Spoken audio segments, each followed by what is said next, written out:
Next up, we have a power-packed panel discussion, I would say.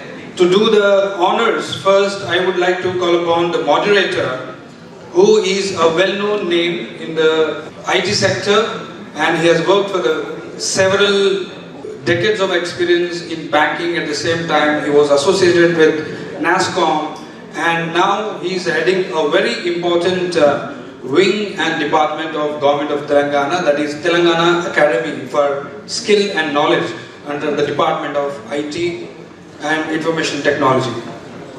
Please join me in welcoming Mr. Shrikant Sinha, CEO, Telangana Academy for Skill and Knowledge, Govt of Telangana. We also have a line of leaders from the education space. I'll be calling upon all of them hold decades of rich experience heading several institutions. Now also they are heading universities. First, I would like to call upon Dr. Murthy, Vice Chancellor, Raina University, a man who has been associated earlier with the government, and now he is dedicating his time giving back to the society as an educationist. A round of applause for Dr. Murthy. And next is Dr. G.R. Naik, Vice Chancellor, Garden City University, Bangalore, Karnataka. Many of those who have been in Karnataka might know him. He has headed several institutions, the government universities in Karnataka. Would also like to call upon Dr. Kuldeep Kumar Raina, who was part of Punjab, then Jammu and Kashmir, now in Karnataka. A round of applause for Kuldeep Kumar Raina, Vice Chancellor, MS Ramaiah, University for Applied Sciences. We are also joined by yet another, by profession, by education, he's a MBBS doctor. Now, he also joined the education sector, giving back to the society.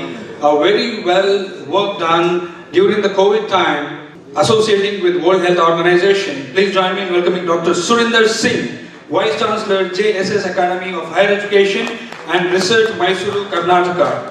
He was also a regulator.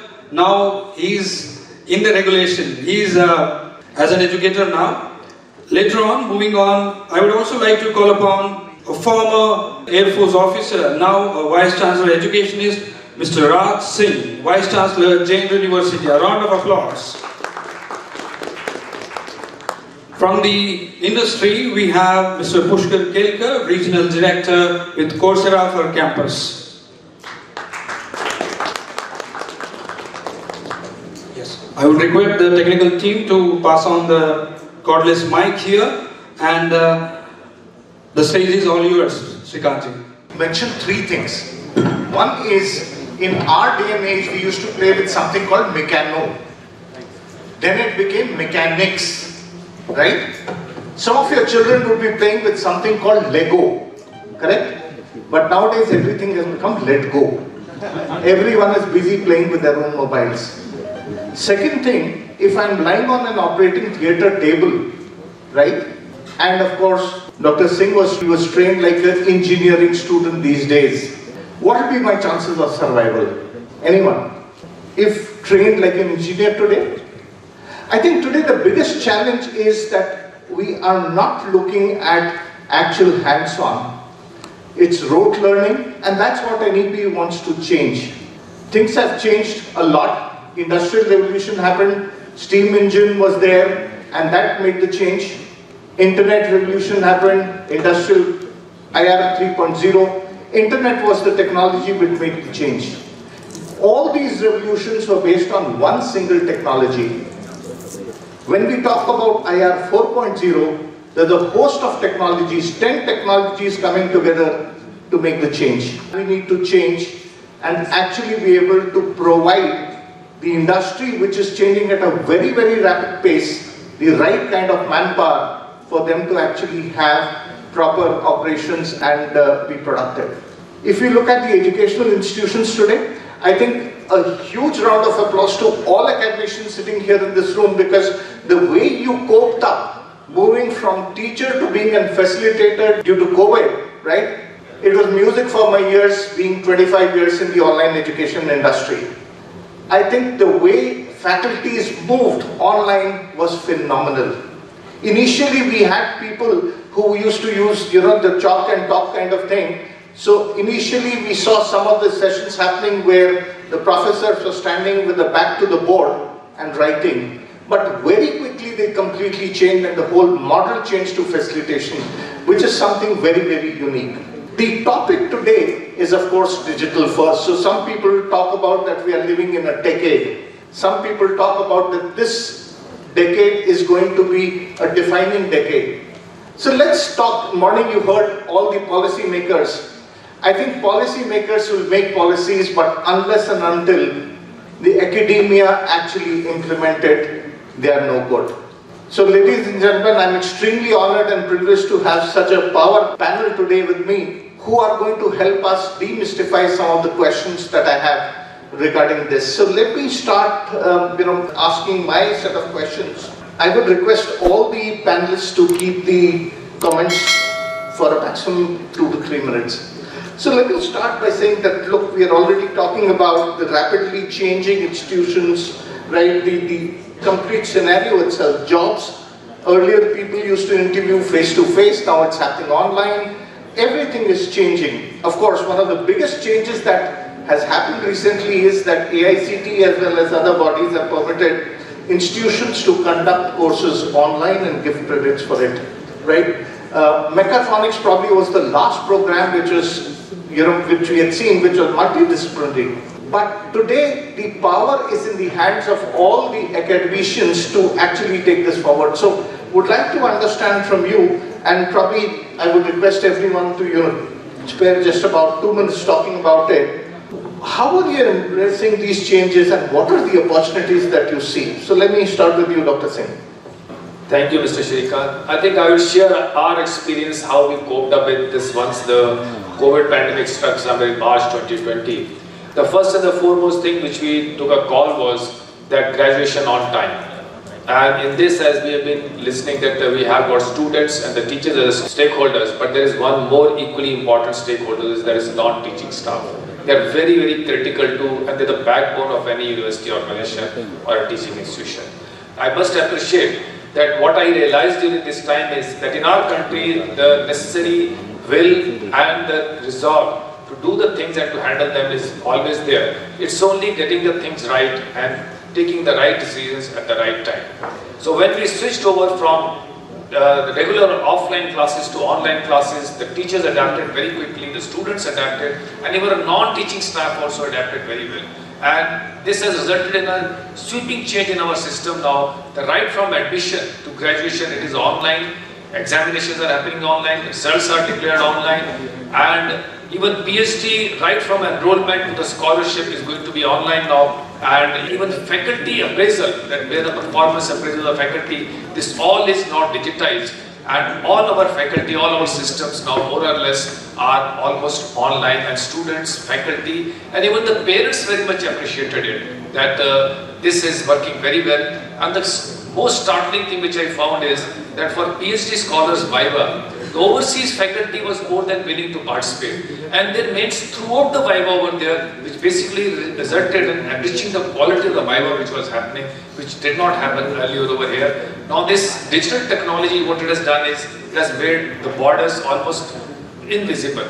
And it is just like we say, anywhere, anytime. And think what is happening is that now we not only consider faculty in and around us in physical form, but faculty from anywhere within India or any part of the world. So this is a sweeping change which has happened qualitatively in our educational system, and I think this is very welcome, and very happy to share that all our staff, students and all our non-teaching staff adapted very, very quickly, and I think we are doing extremely well in this. Thank you. Wonderful, thank you. Dr. Raina, let me move on to you. He was talking about how PhD students also were doing. So what are the areas where you actually saw these changes happening? Well, good afternoon, and at the outset I would like to thank Mr. Sudhir, the Indie Global, who asked me to be a part of this discussion deliberation. And in this academically rich panel, on the panelists and the listeners, I think a wonderful time indeed. Friends, most of us have met through the webinars. But today, thanks to Sudhir, that he made us to connect in the face-to-face mode as well, whom we had heard, whom we had listened, and who listened to us.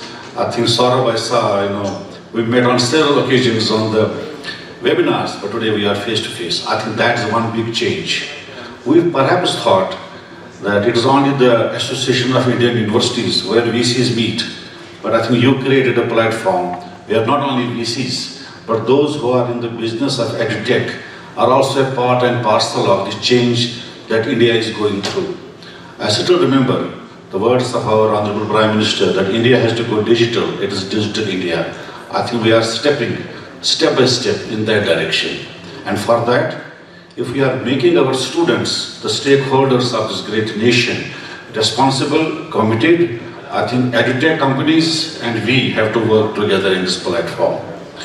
I personally feel that, it was the toughest time for each one of us when this COVID started gaining the momentum. 20th of March 2022, I was in my office in Dehradun. That time I worked in the Uttarakhand state. And we were working how to plan the examination calendar for the students which was to be scheduled by the later part of April. And suddenly after 2 days, things started shifting, drifting, and what to do, what not to do. In a state like hills, I was listening to Mr. Chakravarti this morning, Glenn Chakravarti, that hills are beautiful. They are beautiful, but the connectivity was not wonderful, where we could have reached each and every segment of our student population. That was the toughest time. What my colleague, Dr. Surinder Singh said, that it was not only the faculty, but also our support staff in the laboratories and other allied ones who helped it. Research certainly has been at the end of the knowledge creation. We at times disseminate what we wanted and what we knew. But when it comes to understanding the research curriculum, the problem is that we give students at times how to get best out of it was a challenge. Yes, we kept our laboratories open. We thought that those of us who can and have to give the explanations in the laboratories need to come. But lockdown changed the environment completely. Toughest time, we the Indians had a resilience to accept it, but also our commitment to our stakeholders at both undergraduate, postgraduate, and at the PhD level was fulfilled.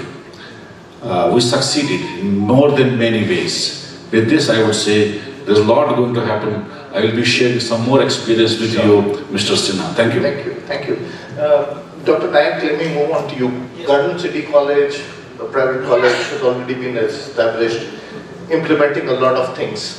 So what were the changes that you did at your college? Thank you, sir. In fact, before coming to Garden City University, I had a privilege to work in state university. Oh, fantastic. And also in a central university. So the change which was happening in the digital platform, I have seen in the various phases. In fact, one of us also mentioned about Jnana Sangama, which was implemented in the state universities to see that digital change happens. In central universities, one project by central government, Samartha, was implemented to see whatever we are seeing. And now we are looking all around us, there are several private companies, just like we heard Cornwall, and we have many. Every day I receive at least 10 to 15 mails telling about how digital transformation is taking place and how exactly they are helping us in various operations of the university. In Garden City University, it is a private university, and I am very happy that the university adopted the digital change. In fact, I can say the government itself has made a lot of things which are making us simple. For example, it started from Aadhaar, then we had demonetization, and later the last stroke was because of COVID. That all we have to look for digital changes, and particularly in learning system and also educational delivery system and all that. Faculty is the crucial thing, because there are many platforms where open courses are available, materials, e-resources are available, and I have seen visiting the NAC team and all that. The faculty was very reluctant even to do the PowerPoint presentation at a time just few years back. But the change is rapid, thanks to the technology which is available with us. Particularly in our university, we made a separate GRMS portal for that. Surveys were developed for each curriculum. Not only that, the entire structure of the course was made, particularly for practicals, in such a way that students, even at a far away distance, they can adopt the technology and look into what they want really, which happens in the classroom. Many times hybrid teaching was done, and it comes to evaluation. learning was possible.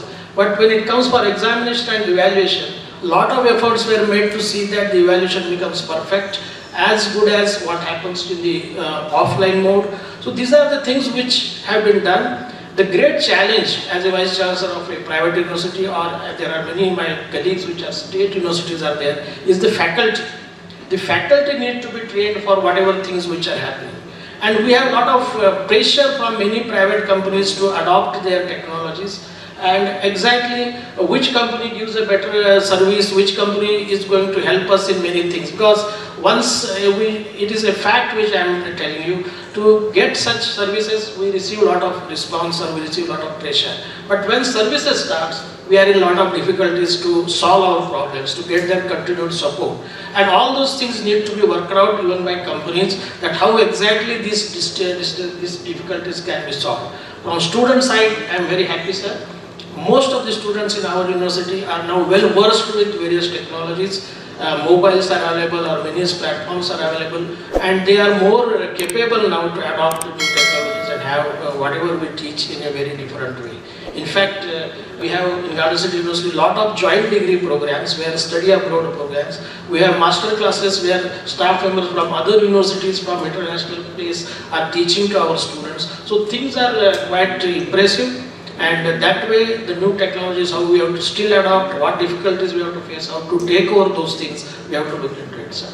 Sure. So, Dr. Raj Singh, let me move on to you next. In terms of what are the things, especially everyone has been talking about the examination, etc. So, what kind of things did you implement, especially for the evaluation and the examinations, etc., apart from others? Thank you. Good afternoon, and thank you for having me here, Sudhir. Whatever I say today should be seen from the lens of NEP, of course, which is an overarching thing which is happening in all the universities. Second, how it has helped me as an academic administrator, apart from being a teacher, where examination will be part of academic administration. The third is, I think, being prudent about what to automate and what not to automate. It appears to me, since the time I've been sitting, and particularly hearing poll, they said, triple check on whether the student is genuine or not when you write the examination. Proctored kind of. I would have liked if you could leave the examination to open book, where no proctoring is required. I could have liked if you can scrap the examination to large part, because it does not serve the purpose. To my mind, if you go back to 2020, when this advent or onslaught of online really came our way, we had to accept it, we had no choice. NEP, which came in July 2020, it seems to be to connive with pandemic. They found the right time, because this is the high time for faculty members to accept it. Otherwise, you will agree with me, all the vice chancellors in the panel would agree with me.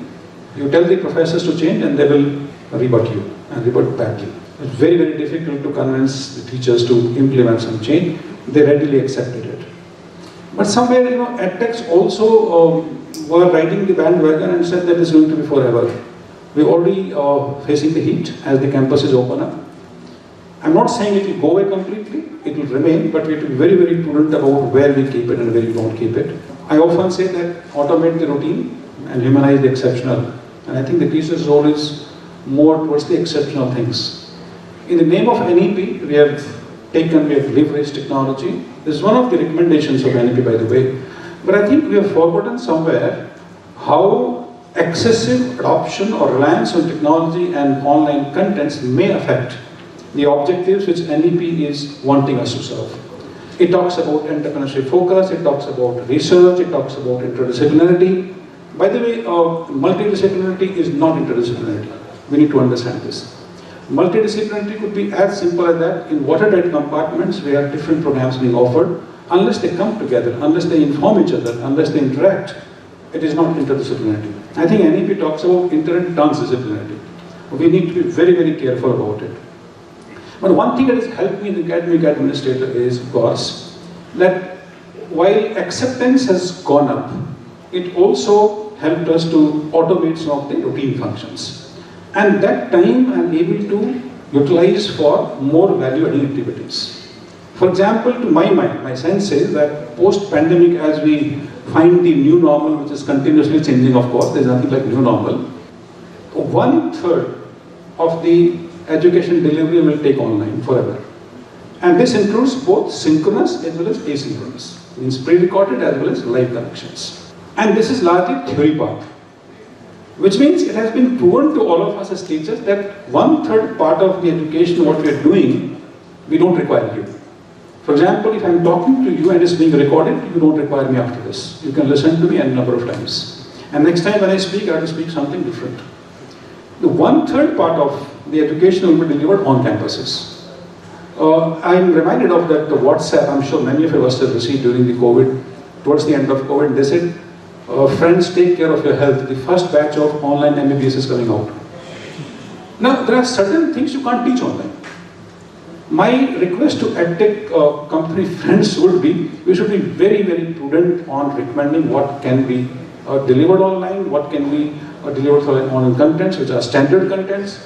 And what happens to the universities? This is my question to all my friends on the panel. How do you as a university differentiate? Online contents are something available to everyone. Whoever can use it will use it.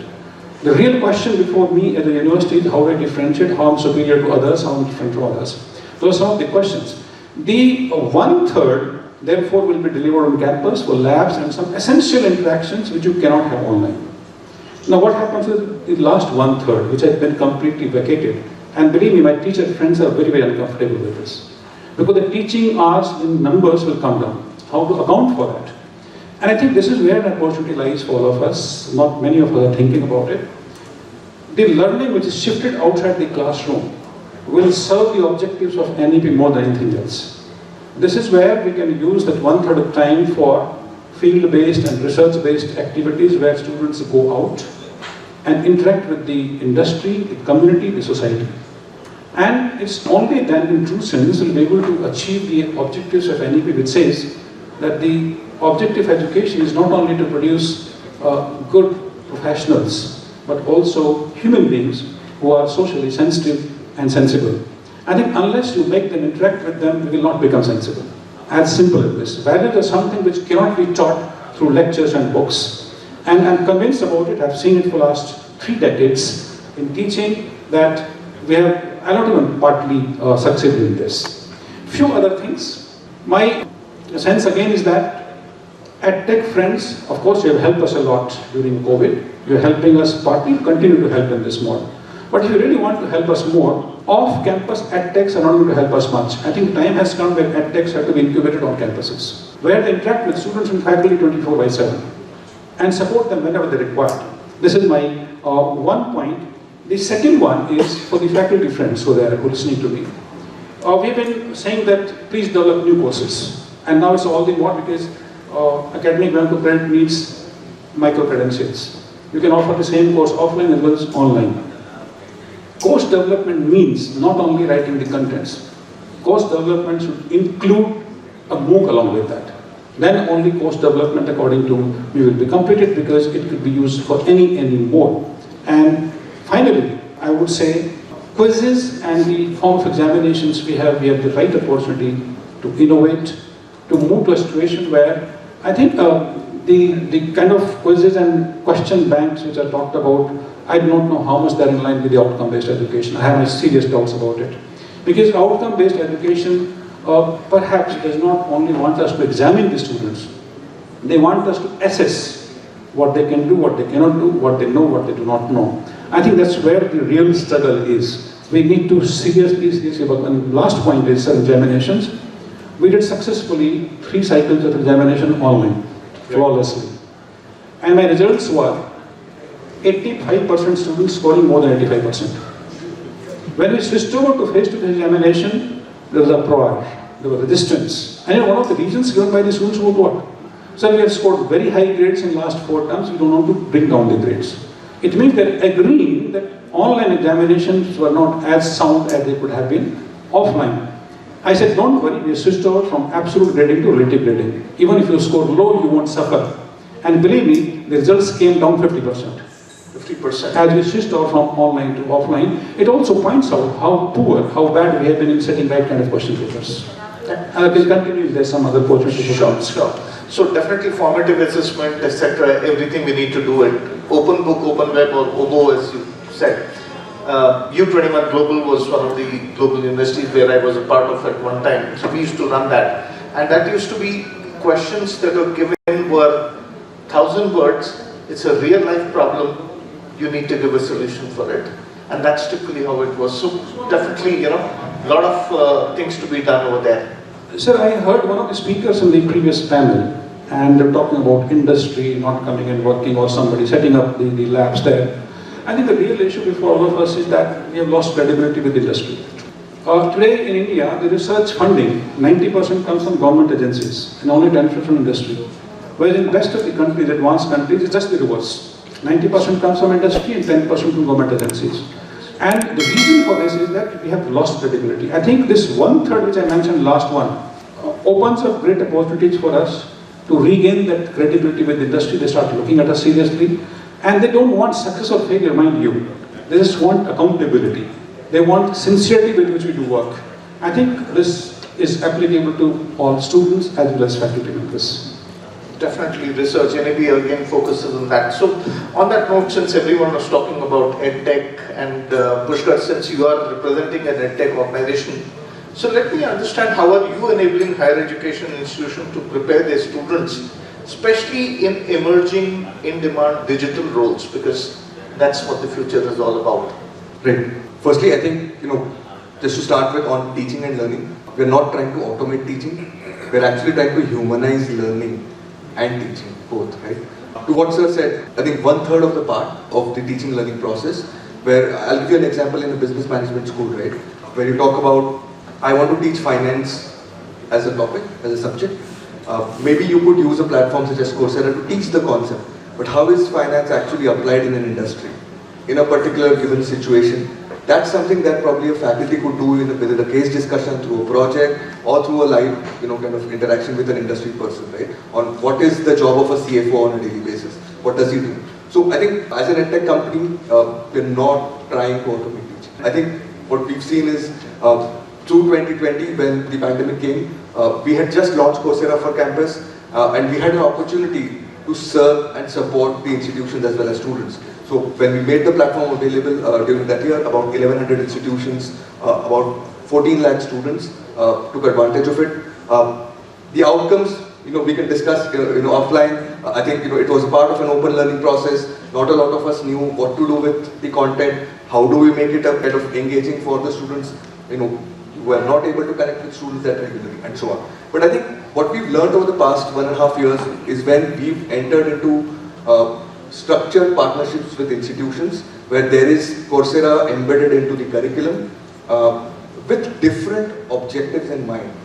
Some of them have tried to approach teaching from a blended aspect, where they wanted to include technology where the faculty time is saved so that they could do some research work and kind of increase their research outputs. The other thing that we've probably been able to be successful with institutions is we also work with a lot of corporations. So I'll give you 2 examples where Capgemini has 2.5 lakh of its employees learning on Coursera. About 4,500 employees come onto the platform every month, and they get reskilled or upskilled on emerging tech or possibly leadership, business management skills. Right. There's an IT services company here in India, headquartered in the US, trains 3,500 of its freshers every quarter on basic emerging technology skills. So we have been able to identify what skills are the companies training their employees on, bring that knowledge to the institution, and then ask the question, how do you want to bridge that gap? What role can we play? So we don't have a standard login and a password business model where we give it. We actually curate a lot of structured programs for the institutions, basis what they really want to achieve in terms of their learning programs and student outcomes. Sure. Dr. Murthy, let me move on to you. Since RB University has actually implemented the Coursera program itself, so whatever he said, asking you, doing it along with you, wanted to hear your experiences about that. Thank you, Mr. Shrikant Sinha, and greetings to my fellow panelists and all the distinguished participants. I want to thank Mr. Sudhir for giving me an opportunity to interact with you today. I'll give you a brief context to this. And RB University started its operations last year, and we were established by Rashtriya Shikshana Samiti Trust, which has a legacy of 8 decades, and it has been running some 20 odd institutions, and it's known for academic excellence. in the early stages, we formulated our vision very clearly. The aim of our university is to be a world-class, tech-driven, global university for liberal education. And we take each of these components very seriously. And the liberal education gives a choice to the students. Like we have 5 schools in our university. There's a school for liberal arts, design, economics, business, and computer science engineering. And each of the schools have several majors and minors, and the students have a choice. And as I mentioned, we want to give our students a range of choices, and that's why we partnered with Coursera. And then Coursera has among its bouquet courses which are offered by industry chains like Google, Meta, and other certificate programs, or the ones offered by some of the best universities in US, Europe, and other continents. So our students, in fact, this is the first semester we have implemented this cooperation with Coursera, and our students are able to, for example, if they are interested in Mandarin language, they can take either Mandarin or a Korean or a Japanese. So this is the kind of the choices that a student gets by virtue of our partnership with Coursera, and it's like literally learning without any limits. And of course, in each of these courses, there is a faculty oversight, and then our own faculty members are also present along with the Coursera team, and then overseeing the delivery of the course. And this is not alone. In fact, we have also partnered with Colpol, and talking about this tech-driven goal of our university. Last December, when we were confronted with the Omicron variant and there was a shutdown, we at once decided not to postpone our end semester examinations, but also go online. We partnered with a technology partner, had end semester examinations conducted through AI proctored online examinations. So right from admissions till assessments, and also including in PhD, as the JSS Vice Chancellor mentioned. So we have been using technology in a big way, and to the benefit of the students. And so we want to continue and deepen this effort further in the coming months and years. Thank you. Let me move on to this thing that Dr. Singh was talking about, which is more in terms of the human aspect. And in the morning session also we heard about creative thinking, critical thinking, design thinking, and also problem solving, teamwork, etc., etc., was being mentioned as some of the things. And normally people are calling it as soft skills. But we at TASK has started calling it as essential skills, because you might change the industry tomorrow, but these skills are very, very essential, and they will continue with you for lifelong. And that's where the whole focus is. So let me move on to you, understand, what are your institutions doing to create this kind of a work culture in these rooms? So probably, Dr. Singh, let me go with you, and Dr. Raina, probably you could go next. Thank you, Mr. Sinha. So I'll quickly put all these things into almost 5 baskets. The first I would like to share with you one of the success stories which we had, because they say seeing is believing. So we are talking of the digital technology, its penetration, the skills. I'll just share one story with you, that because of our success with our transformation from offline to online classes, and the success which we had with our LMS system which we had, this caught attention of the WHO, our regional office over there. That is somewhere in July 2020. So they approached me. They said, you have been the Drug Controller General of India also in the past, and you have got now university with you. Can you leverage your LMS system to basically train the Indian pharma industry? Because at that time when the COVID was at peak, 2 things were happening in acute shortage. One, there was acute shortage of drugs, essential drugs within the country and also globally also. And secondly was, because of the total ban which is there, there was a lockdown. So because of that, the movement was not there, so there was a huge shortage of blood also. And both are very, very essential medicines which are required. So they asked me to leverage our learning LMS system to train the pharmaceutical industry, so that they can scale up their production and meet the country's requirement and also globally. And I can very happily share with all of you that within a period of almost 1.5 years, we trained almost 323 industry and good manufacturing practices by using our LMS system, and trained almost more than 1100 participants into it. And this was very much well received by the industry and also by WHO. And WHO has mentioned on its website also that it is the first time in the world that WHO has tied up with any private university and done this type of a virtual workshop to train the good manufacturing practices of industry. And now I am happy to share that this program is being carried further, and the next target would be to train the industry in Bangladesh. So now this project will be there, and this will start somewhere in August and continue up to 2023, July, somewhere in the middle of the next year. So this is a success story which we had with our LMS over there. And this has also brought a lot of credibility in the eyes of the industry, and this has basically brought a lot of appreciation from the industry for our JSS HR and what it does for my students. We got 2 pharmacy colleges, one at Ooty and another at Mysuru. One is in NF ranking, Ooty is number 7 and Mysuru is number 9 in NF ranking. What it does, it basically plants in the mind of the industry. When this university is doing these training programs so effectively, efficiently, its students must also be very good. So it brings automatically the students into the domain of that, and we bring them good placement and also bring the industry into our fold. Now besides training our industry, we had also, as I mentioned, trained our students and our faculty and non-teaching staff in handling the LMS system and the online programs, how to do it besides the examination process. One thing which we have done both for soft skills and the hands-on skill is we have brought industry and embedded it into all our policy framework.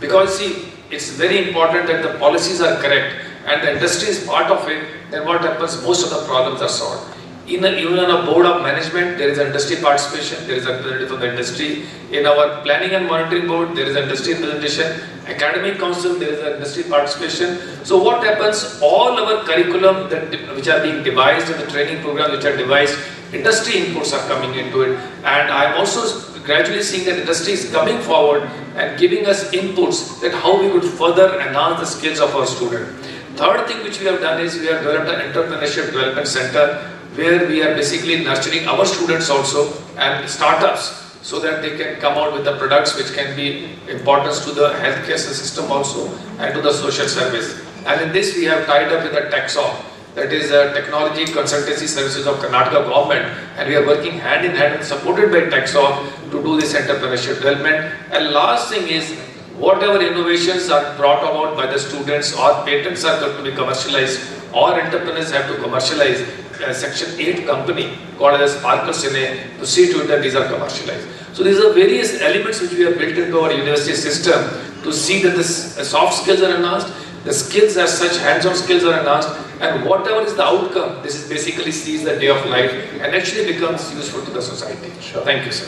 Thank you. Dr. Raina, how about you? In fact, I would say that all this NEP, COVID, its implementation, we have to look at how the sustainability can be achieved. Whether it is in the sustainability goals of United Nations or not, but I think education has been there, prioritizing the environment is there. I have a suggestion to all EdTech people here, who are coming in a big way to help the education system. First, let's look at the primary education. That are we percolating down to the school levels or not? If not, I personally feel there's a need for a big change there as well. Train the teacher, train the student, and let us try to hybridize the model that a person who comes to university also knows that what is the objectivity of this online and offline learning. Another aspect, something has been talked by my colleague about the examination systems. If we assess the stationery that we use in all examinations across the country, I worked with Hopper Group of Industries, Bilarpur, which we are the largest manufacturers of the paper. How much paper are we using? Where from it comes? Can we have a platform where it's going to be proctored certainly? The assessment, evaluation, there are certain breakthroughs happening. If it can be done at the national level, I would say that we will save many trees from cutting. As a sustainable environment model, I think there is something great for the education industry also to look forward. And we are here to support your ideas. Let it be proctored. Let there be evaluation. which within 24 hours the student is going to know where we am. Not that conventional university is taking 3 months to evaluate the paper, 4 months to declare the result, 7 months the placement company will come. I think in this edutech age, you and us have to work together to see that how we can evolve a nation to which people are looking forward as the greatest economy, not only from financial point of view, but from academic point of view. Let us be the talent generation nation to serve the global community. Thank you. Fantastic. So, Dr. Raina, I have some meeting, you know. Sure, please. I seek the permission from my chairperson for the panel, Mr. Sinha. Please permit me to tell you, right? Sir. Thank you. Thank you. It's a great pleasure to be a part of this. Thank you, sir. So, Dr. Naik, what I was saying is, Dr. Raina spoke about. Thank you, sir. In fact, you just said Yeah, what about the value addition to the students, like Correct. how we can develop students' personality all around. In fact, that was the main thing it lacks in a digital teaching, where students were online. It is a microclimate in the campus which develops the leadership. So Garden City University, once the students came back, have arranged several programs by which the leadership qualities. In fact, we have a program called as Nostos, where each student was given chance to show their talent in music or dance or sports or yoga, whatever. And that made them to come into this mainstream. So whatever government programs are like Ek Bharat Shrestha Bharat is there, NSS is sports, yoga. So all these things which are making students value addition, or they should have a patriotism, all those things are part of that. A lot of things are being done to bring into the stream where government is processing, like for example innovation, startup, incubation. So these are the things regularly happening to the students where they are being trained, they are encouraged to take part in hackathons and all those things, come with new ideas, and then start their own entrepreneurship, all those things. So students' all-around personality is the main theme now on which we are working about. Sure. So, Professor Murthy, let me move on to you. While the students thing has been spoken over there, how are you upgrading these faculty members? This is an extremely important question that you raised. Faculty is the backbone or the soul of any university, and when we move from physical to online or hybrid, it's very important that the faculty also get trained in the online pedagogy. And so this is just as the technology is changing rapidly, and there is a need to reorient curriculum, there is a need to reorient pedagogy, and it goes without saying that we need to train our faculty members. In fact, as far as RV University is concerned, we have put in place a performance evaluation management system, as a part of which we have a key result areas and key performance indicators for faculty, where there are 4 major elements to it. One is the teaching, of course, is a primary element which occupies about 40% weightage, and then there's a research which occupies 30%. And in addition, we have put some for institutional development, a 15% weightage, and self-development, a 15%. So every faculty member is expected to constantly hone his skills. In addition to this, we also regularly do faculty development programs where we get in top experts, either from the industry or from academia, to mentor the faculty. And this is an ongoing exercise, and there is a need to invest in constantly, and there is a need to incentivize. So in addition to all this, we have also got a staff development policy whereby every faculty member gets a certain amount of, if it is an assistant professor, 1 lakh rupees, if it's a full professor, about 2.5 lakh rupees per annum to go attend conferences and present their research findings. And so this is either within India or abroad, and that is the way one can really grow. And so we faculty members have to inspire, they have to be the role models, and they have to, in order to transmit some useful information to the student, in order to inspire, so they have to lead by example. And this, so every institution need to invest in a big way in the continuous development of the faculty. Thank you. Lead by example. So, Dr. Raj Singh, what is Jain Institution doing for the faculty members? We did 2 things, simple. One, some online certifications had to be completed whether you like it or not. They're part of performance appraisal. Preferably global certifications. Second, we sat down with them and spent hours and hours together, internally and external help. It's very easy to talk about using online contents, but please remember, when they have to achieve the objectives, how they integrate into the whole thing. So we went down to the details like if I have 40 lectures in a particular course, 1, 2, 3, 4 up to 40, which course will be delivered in online mode? Which will be live online, which will be asynchronous, means pre-recorded videos from wherever you source it, whether Coursera or any other online contents. And I think we also taught them, trained them, that when you examine the students through whatever method of examinations, whether assessment-based or written examinations, how to integrate that online learning with students have gone through it through rubrics methods. How do you capture it? When you take the next class after online class, how do you link with that? I think those are the ground realities we need to face and tell our students how to make sense out of it. One thing which has definitely helped us, and in my second segment I must say how the online has helped us. One, we are a multi-locational kind of structure. We operate out of 7 campuses, 21,000 students. When we introduced open electives, now open electives come from different departments of the universities, they are scattered over 7 campuses. I think open electives are the main candidate in our university to be offered online.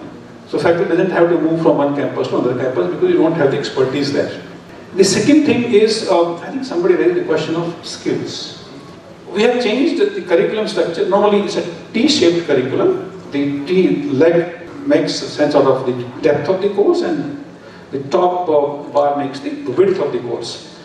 We did third thing, that in the program structure, program metrics semester wise, we introduced a column and said, how do you integrate skills? To give an example, when you teach accounting and you want students to know Tally, we said we'll teach accounting on Tally itself. SPSS and SAS and other kind of softwares handling. We ensured that the statistics of the part is taught in the computer lab. And the Excel and advanced Excel are a part of teaching learning process. This is how we made sense out of the skills, because when you acquire skills in isolation, it doesn't get integrated where to use it and how to use it. So we made it a part of the structure. But what we did specifically, and I'll take 2 minutes precisely to share this case, in terms of addressing other issues of NEP and then utilizing this time we saved, that 1/3 time we saved, how usefully we did it. We have a cooperated concept, but I'll describe the process. We introduced something called project-centric learning for each student, no matter which discipline you come from. Now, project-centric learning is different from project-based learning. Project-based learning relates to the course you are teaching. Let's say I'm teaching marketing management, related to only marketing management. Whereas project-centric learning is that all the courses being taught in that semester or year or term are related to the project. So project becomes centric. It is multidisciplinary, it's transdisciplinary. It serves one of the elements of NEP. The outcomes of this at the end of every semester or year will be one of the following 3. Number 1, a patent, if you innovate something out of this project. 2, it may lead to startup. And 3, minimum, a good quality publication, whether jointly with faculty or otherwise. Wonderful. On the back end, sir, we have added to another concept which we call as Shrikant. It's a marketplace experience aggregator which we have designed. We have tested for the last 2 years, under which every student who enters the university portal will do an actual business. Very good. Which is nothing but a lab for the project evaluation. So integrated. Wonderful. And we want that everybody should be able to earn 3 to 4 lakh, recover the fees they pay, and possibly and potentially support the parents. And when they graduate, they go out with an experience certificate from our Center for Entrepreneurship, 1.5 years, 2 years, 3 years, ensure that they stand ahead of their contemporaries who pass out from other universities. Wonderful. In fact, at JNTU, where I am also an executive council member, what we have done is any student who is wanting to join an incubator or something, they are given credits for it as well as attendance is waived off. So I think all these kind of things would help a lot. So the last question for today, before we break for lunch, etc., I think is to you, Pushkar. What is the impact Coursera is driving to set the pace for the future of higher education in India? A very loaded question, of course. Right. And I think it's a very big question to answer, but I'll try to keep it short, as well as understanding that I am also in between lunch and you. I think what we've done over the past 2 years or so is that we've tried to bring various aspects of Indian higher education into our ecosystem, into our work. So the first is we've actually expanded to a 200-member team, which actually caters to the higher education institutions in the form of work that we do, being able to kind of support the institutions in their learning process, teaching process. And I think the kind of impact that we've had, varies to a certain extent. Fusions, some of them have said that they've been able to offer latest emerging technology content because it wasn't enough time to create that content, right? By the time you create content as a faculty, something else comes up, right? So that's where our effort has been, that we bring the latest in industry content, global faculty, right? You can have an Andrew Wang be a co-teacher with you in your class, just through the MOOC content that he has available on the platform.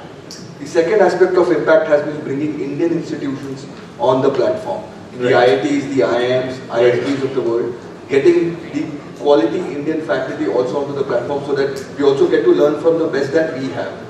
The third impact that we, and so far we've about 19 institutions, the content will come in about a year. It takes about 8 to 9 months and sufficient amount of investments to create that kind of content.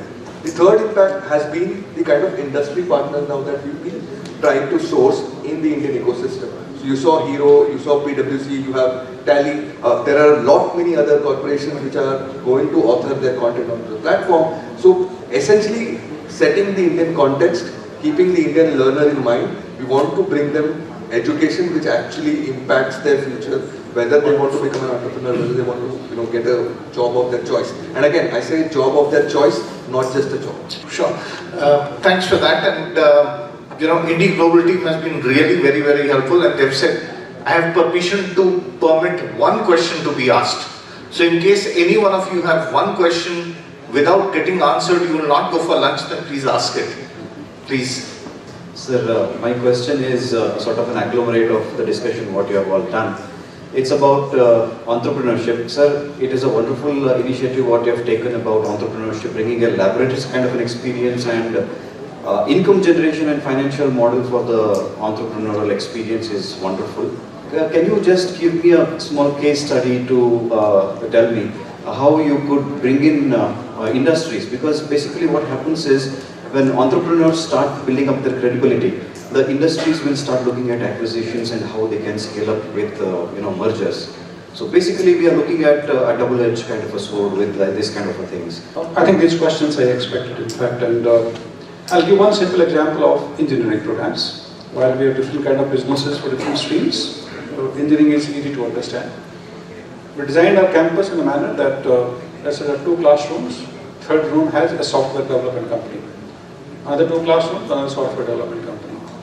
4 hours they'll be in the classroom, 4 hours they'll work on real life projects for which they get paid.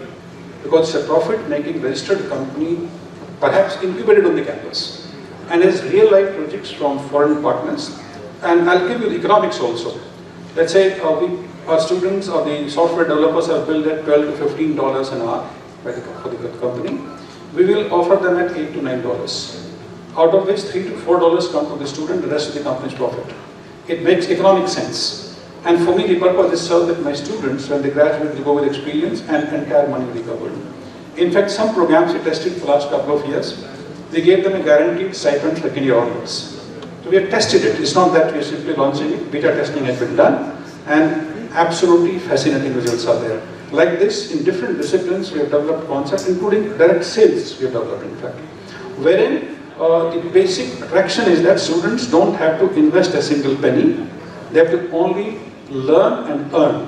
The entire thing is taken care of by the university. We created a corpus. And just to elaborate further, majority of the proceeds which come as a saving, because we directly source from the manufacturers, they take their profits and then no other profit in between, no increasement. 35% of it goes to the student. 10% goes to a CSR project, which we are planning maybe 4 or 5 years down the line, where we'll adopt over 125 underprivileged children for free education. And 10% goes to a corpus which ensures sustainability and sustenance for the faculty members and staff. So it's a model which provides sustainability to the university in these tough times, 2, to the students and parents. And 3, of course, we need to serve the society and fulfill our responsibilities and obligations. Just a brief example. So we have done it for 2 years. We have tested it and been pretty successful in this. And ultimate objective is not to produce perhaps all the entrepreneurs. See, entrepreneurship does not mean owning a business. Entrepreneurship simply may mean being enterprising. Correct. It's a thought process. It's a way of living, in fact. Absolutely. And we want to produce solopreneurs. And our objective is very, very simple and attainable, not very ambitious. We say that if student can earn 20 lakhs rupees a year, it's better than SLE. And we want to produce more and more solopreneurs. No, very interesting. In fact, this year, IIT Delhi, right? 53 students didn't want to pick up a job, they became entrepreneurs. And that's where things are. My humble submission over here on this note is, since all academicians are out here, I've been speaking about it in all forums for the last a decade or so. You always talk about placements. Why don't you also start talking about the startups that you have created from your institutions? I think that's what will create credibility for the startup, etc. Thank you very much. We have created 99 startups in last 5 years. We have 2 incubators. Then, we are not satisfied. We want to produce in thousands. That's the objective. Absolutely. Thank you very much for such a wonderful day. Thank you, Sudhir and the global team, for providing me with this opportunity. It is indeed a pleasure orchestrating this discussion with such an eminent panel and in front of such an august gathering. Thank you very much, ladies and gentlemen.